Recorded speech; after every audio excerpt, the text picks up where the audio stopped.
Hello, Right on Con. My name is Alexandra Overy, and I am author of the upcoming YA fantasy, These Feathered Flames. And I'm excited today to talk to you about tips and tricks for outlining. Okay, so why outline? Of course, outlining is not a requirement for writing a book. Plenty of people out there write books without outlines. It doesn't necessarily make you better or worse if you do or don't outline. It's just one of the many, many ways of writing a book. For me personally, the reasons I like to outline are I like having a roadmap. When I go into a draft often feels really daunting. As you probably know, a blank page is a scary thing to come across as a writer. And having an outline just helps me sort of feel like I have a direction to go. It gives me a sort of lifeline to pull me through those sort of like swamps of drafting that's always a little bit painful. Another reason is that I find I can catch some plot problems or potential character arc problems a little bit earlier and not have to do huge rewrites later. My first ever book I wrote no plan in mind, really, just sort of wandering through it, and that book got rewritten probably like 10 different times because it didn't really have any strong cohesive plot at the beginning. And I think having an outline can really help because you can look at it all in one piece at the beginning. You say, okay, maybe this character arc isn't working, maybe many things are happening randomly, maybe I don't have enough of the characters driving the plot in this moment, and I think it's a lot less scary to change those things at outline stage compared to if you already have your full draft and you're having to, rewrite the entire last third of it because of a plot problem that you found. Another reason along those same lines is that I think it helps me keep the plot a little bit tighter. When I've done a few drafts that I've written as a sort of discovery draft, so, just like writing as I go, not knowing where it's going, I found I have to cut a lot more later on because a lot of it is sort of me wandering, trying to find the right direction to go in. And when I have an outline, I sort of already have that direction set, so I don't need to worry about it. On the other hand, I know a lot of writers like to write as discovery. They like to get to know their characters as they're going. They like to sort of go in not knowing where the plot's going, who the villain at the end is. And they enjoy that part of the process, and that's how it works for them, and that's also totally fine. If that's the way it works for you, then that's the way it works for you. So how do you outline? I also have a background in screenwriting, and something that in screenwriting is really important, especially in features, is structure.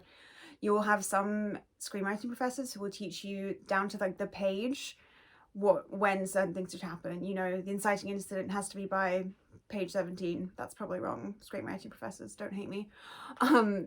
And they have, so for films, they have these very set beats and set moments when everything happens. And I think for me, although that was maybe a little bit too constrictive, it did really help me with outlining my novels to approach it in the way that screenwriters approach it. And that brings me to the 4-act structure. So I also, combined with this, did a workshop, I want to say 3 or 4 years ago now, with Ashley Hearn, who's an amazing editor. And she did a workshop on the 4-act structure, which for me completely changed the way I liked to outline, the way I saw my story. And actually then when I went to college for screenwriting, it tied in very nicely with the way they taught screenwriting. So you've probably heard of the 3-act structure, beginning, middle, end. In screenwriting, one of my professors taught me to do, instead of thinking of it as 3 separate acts, you have Act 1, Act 2A, midpoint, Act 2B, and ending. And that ties in nicely to 4-act structure. It's the same thing basically, but with different names for it. You can either call it Acts 1 to 4 or 1, 2A, B, 3. There's several reasons I really like this structure.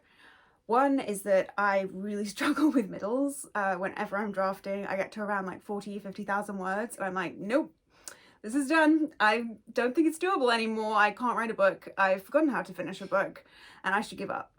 And a lot of that is because the middles tend to get a bit murky. You're not really quite sure where you're going. You know where the ending is, but you don't really know how to get there. And middles can feel really daunting.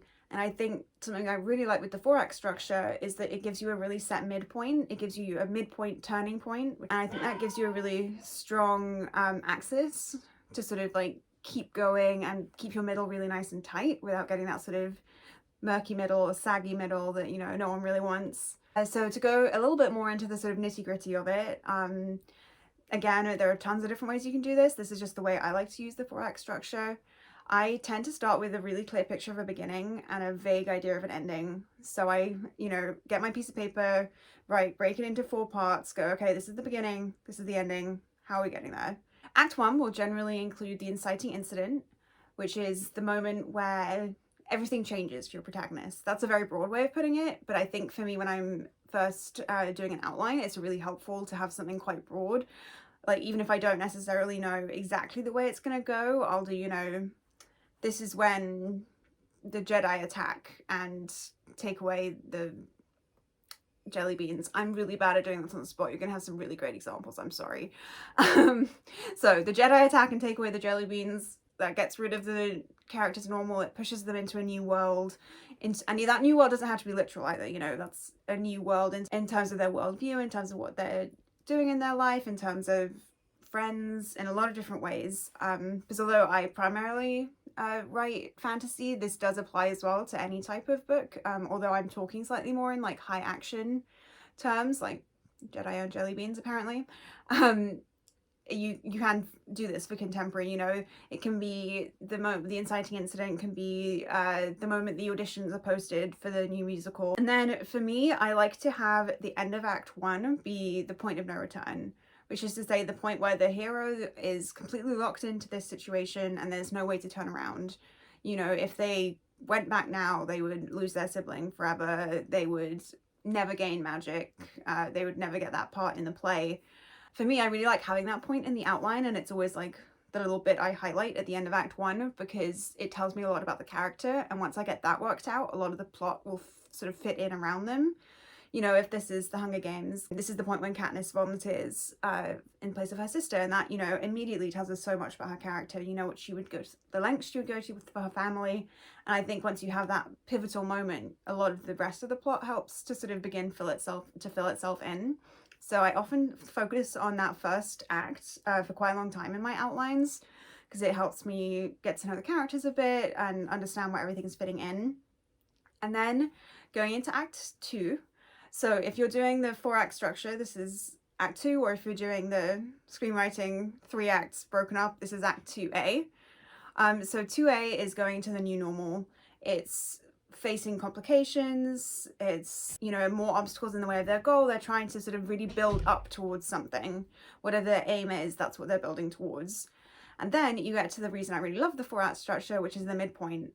And the midpoint, it doesn't have to be a huge moment necessarily, and, you know, this won't apply across all books, but it can be a really great way of looking at it, even if it's, you know, just the moment when the character realizes something important about themselves.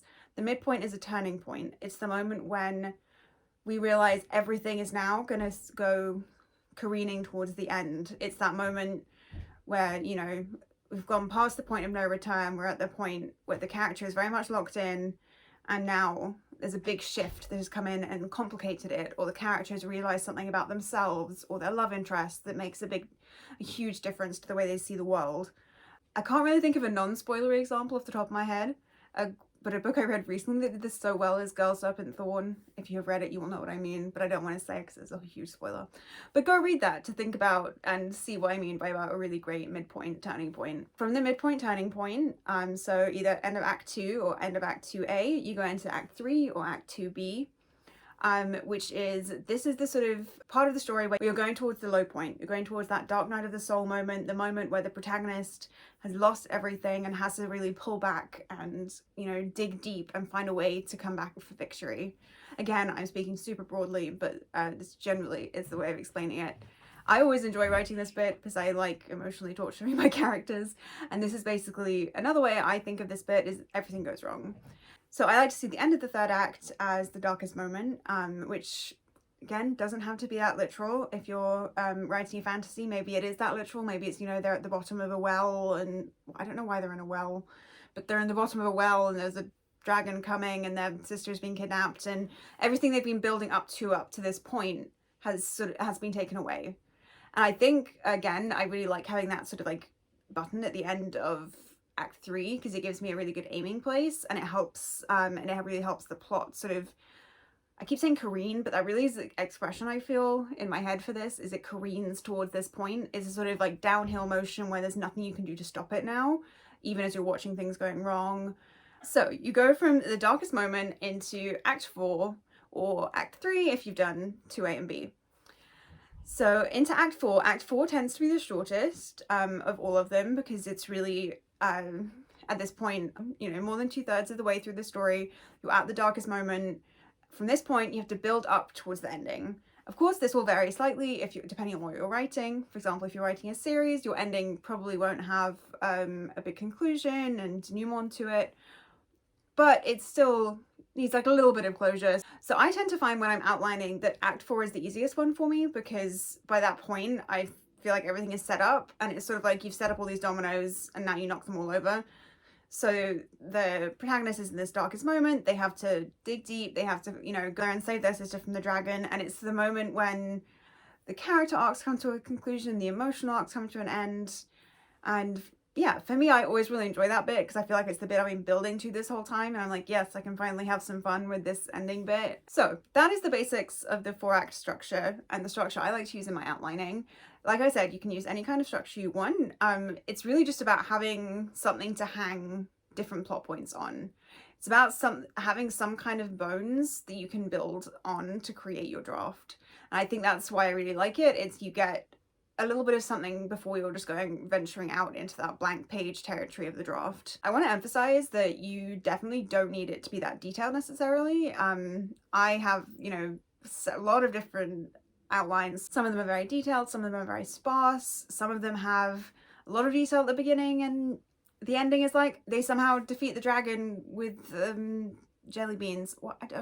I don't like jelly beans. I don't know why I'm talking about jelly beans. Anyway, the biggest thing for me is I often don't know the how in an outline. So for me, the outline is the what. It's they go on the journey, they find this magical weapon, they go to defeat the dragon, they somehow succeed with an ingenious plan that will make sense when I get to it. And I often leave out the how. And the how for me is something that comes close when I get closer to the actual writing of that part.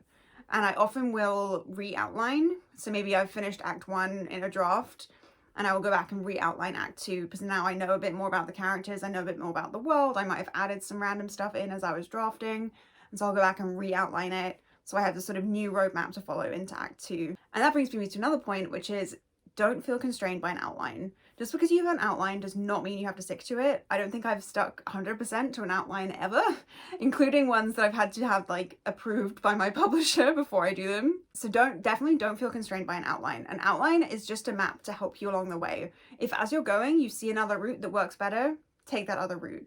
You can do what I do and re-outline so you still have a map, or you can just keep going and see where it goes. But an outline is there to help you. It is not there to box you in. It's not there to say, you know, you have to get this plot point to work at this moment, otherwise your book is wrong. Because you often will find you'll write and you'll be like, actually, this character's not in the right place at this point. I need to push this back to here. Or like, actually, this character's come in and caused some trouble, so we need to deal with that first. And that's totally fine.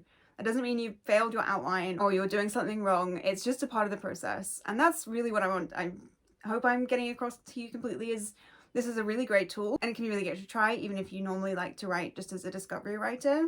But it is by no means something you should sort of live and die by. Anyway, I feel I rambled a little bit there. I'm sorry if that is unclear. If anything's unclear, please tweet me at Alexandra Overy and I will try and clarify my ramblings. I'm on a deadline right now and I'm a little bit stressed, so I'm sorry. But thank you so much for joining me. I love WriteOnCon. I love the WriteOnCon community. So it's so nice to me this year to be presenting as an author is really an author dream come true. So thank you so much. And if you want to find out more about me or my books, you can follow me on Twitter at Alexandra Overy, on Instagram at Ali Writes and Stuff, or on my website, alexandraovery.com. Thank you.